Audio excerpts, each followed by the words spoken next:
Hello friends, কেমন আছো সবাই? আশা করি সবাই ভালো আছো, আমিও খুব ভালো আছি। তো আজকে আরেকটা রেসিপি নিয়ে তোমাদের সাথে হাজির হয়ে গেলাম। দেখতে পাচ্ছ এখানে আলু বেগুন বড় বড় করে কেটে রেখেছি। তো আজকে আলু বেগুন দিয়ে শুটকি মাছের একটা রেসিপি তোমাদের সাথে শেয়ার করছি। তো এখানে আলু বেগুন তো কাটা দেখিয়েছি। তো এখানে দেখাচ্ছি আমি শুটকি মাছ। এটাকে কি শুটকি বলে আমি জানি না, বলে এটা বাংলাদেশি কি শুটকি। তো আমার দেখে ভালো লেগেছে, তো আমি নিয়ে আসলাম আজকে। তো এখানে আছে রসুন বাটা, পেঁয়াজ বাটা, পেঁয়াজ কুচো, টমেটো বাটা, কাঁচা লঙ্কা বাটা। তো চলো রান্নাটা স্টার্ট করছি। তো বন্ধুরা, আমি আগে থেকে কড়াই বসিয়ে দিয়েছি, কড়াইটা গরমও হয়ে গেছে। তো এখানে আমি সর্ষের তেল দিয়ে দিচ্ছি। আগে আমি আলু বেগুনটাকে ভেজে নেব ভালো করে। তো এখানে আমি অল্প করে নুন দিয়ে দিচ্ছি, সামান্য পরিমাণে হলুদ দিয়ে দিলাম। তা এখন আমি আলু বেগুনটাকে ভেজে নিচ্ছি। তো আমি আলু বেগুনটাকে এখানে ভালো করে ভেজে নেব লাল লাল করে। এই তরকারিটা খুবই ভালো লাগে, তরকারি বলা যায় না, এটা শুকনো শুকনো করবো। আর এই শুটকিটাকে কি বলে বন্ধুরা তোমরা কমেন্টে বলো, আমি তো চিনি না। তো প্রথম দেখে খুব ভালো লাগলো, এটা বলছে বাংলাদেশি কিছু শুটকি। আমি শুটকি মাছ খুবই পছন্দ করি, শীতল খাই, লটকা শুটকি খাই, ভালোই লাগে। চিংড়ি শুটকিও ভালো লাগে, কিন্তু এটা দেখে খুব ভালো লাগলো, বলে খুব খেতে ভালো লাগে, তাই নিয়ে চলে আসলাম। তোমরা বলো এটাকে কি বলে, কমেন্টে বলে দিও প্লিজ। ঠিক আছে, তো আমি রান্নাটা করছি।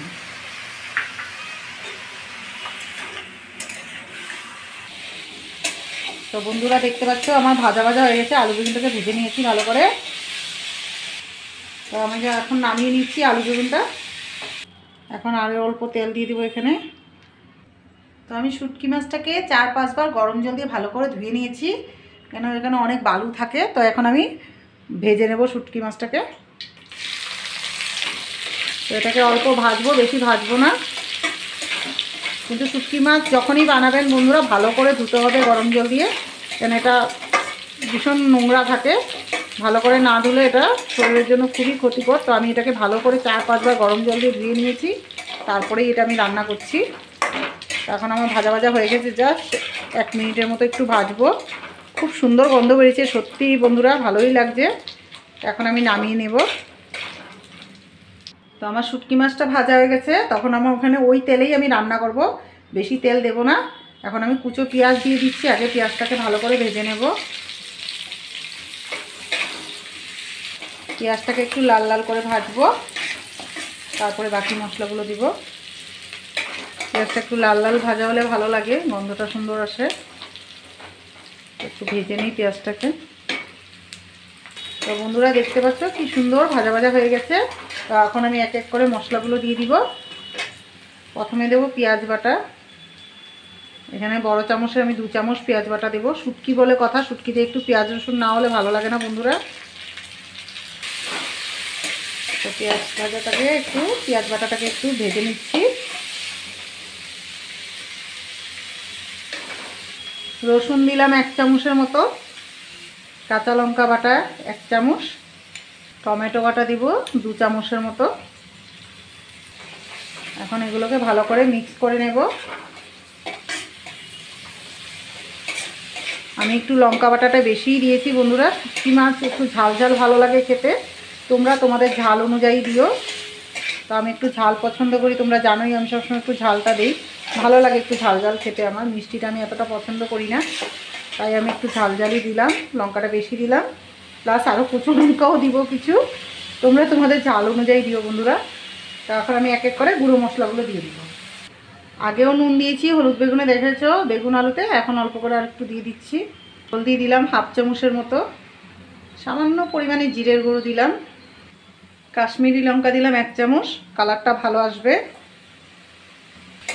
এখন ভালো করে এগুলোকে মিক্স করব, মশলাটাকে ভালো করে ভাজবো। এটা মশলা কষানোর উপরে। আর শুটকি মাছ খেতে কার কার ভালো লাগে কমেন্টে অবশ্য বলো, আমার তো খুবই ভালো লাগে বন্ধুরা। আমি শুটকি মাছ খেতে খুবই ভালোবাসি, বিশেষ করে শীতল চিংড়ি শুটকি যেটা হয়, ও দুর্দান্ত লাগে। এটা আজকে আমার ফার্স্ট টাইম খাওয়া এই শুটকিটা। আমি বাজারে গিয়েছিলাম, তো আমাকে জোর করে দিল শুটকিওয়ালা, বললো দিদিভাই এটা খেয়ে দেখো ভালো লাগবে, এটা বাংলাদেশের বলে। আমি তো জানিও না, আগে কখনো দেখিনি, এবার দেখলাম, তো দেখে ভালোই লাগলো। আমি সবই ট্রাই করতে লাগে। তো গন্ধটা বেশ ভালোই এসেছে যখন ভেজেছিলাম শুটকিটা, তো তোমরাও ট্রাই করে দেখতে পারো। তো বন্ধুরা দেখতে পাচ্ছ আমার মশলাটা ভালো করে কষা হয়ে গেছে, গন্ধটা দুর্দান্ত বেরিয়েছে বন্ধুরা, কি বলবো।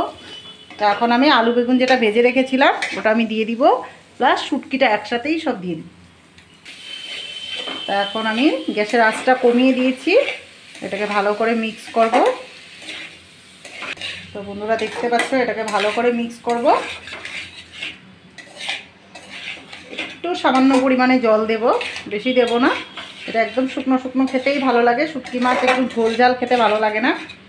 এটাকে সামান্য পরিমাণে জল দিব, আর জলটা অবশ্যই গরম জল হতে হবে। দেখতে পাচ্ছ আমি একদম সামান্য পরিমাণে জল দেবো, গামাখা গামাখা একটু, বাস আর দেবো না। গ্যাসের আঁচটা একটু বাড়িয়ে দিব, এটাকে একটু আলুটা যাতে ভালো করে সিদ্ধ হয় ওই জন্য একটু জল দিয়েছি। এটা শুকনা শুকনা খেতেই ভালো লাগবে। মাছগুলো দেখতে কি ভালো লাগছে বন্ধুরা, খেতেও সেই স্বাদ হবে। গন্ধ দারুণ বেরিয়েছে। যারা আমার মতো শুটকি লাভার তাদের তো আশা করি ভালোই লাগবে, যারা খেতে পছন্দ করে না তারাও আশা করি খেতে পছন্দ করবে। একবার এইভাবে বানিয়ে দেখো। তো এখানে আমি 5 মিনিটের জন্য ঢাকা দিয়ে রাখবো। তো বন্ধুরা আমার 5 মিনিট হয়ে গেছে, তো আমি ঢাকনা খুলে নিচ্ছি।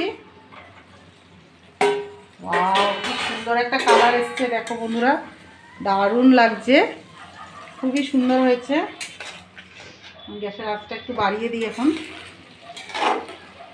খুব সুন্দর গন্ধ বেরিয়েছে বন্ধুরা, তোমরা করলে বুঝতে পারবে। দেখো আলুটা কিভাবে সিদ্ধ হয়ে গেছে, দেখতেই পাচ্ছ, খুব সুন্দর হয়েছে। আর মাছগুলো একটুকু ভাঙেনি, আস্তে আস্তেই রয়ে গেছে। এই যে শুকনা মাছগুলি দেখো কি সুন্দর হয়েছে। এই মাছটা সত্যি ভালো, খেতেও আশা করি ভালোই লাগবে। আমার ফার্স্ট টাইম হবে, আমি তো শুটকি মাছ সব রকম খেয়েছি, এটা খাইনি, কিন্তু গন্ধটা এত সুন্দর বেরিয়েছে বন্ধুরা, আশা করি খুবই ভালো লাগবে। তা এখন আমি নামিয়ে নিচ্ছি। তো বন্ধুরা কীরকম লাগলো আমার আলু বেগুন দিয়ে শুটকি মাছের এই রেসিপিটা? ভালো লাগলে একটা লাইক করে দিও, ফলো কমেন্ট শেয়ার করতে ভুলো না। তো আজকের মতো এতটুকুই, নেক্সট ভিডিওতে আবার আরেকটা রেসিপি নিয়ে হাজির হয়ে যাব। তো আজকের মতো টাটা।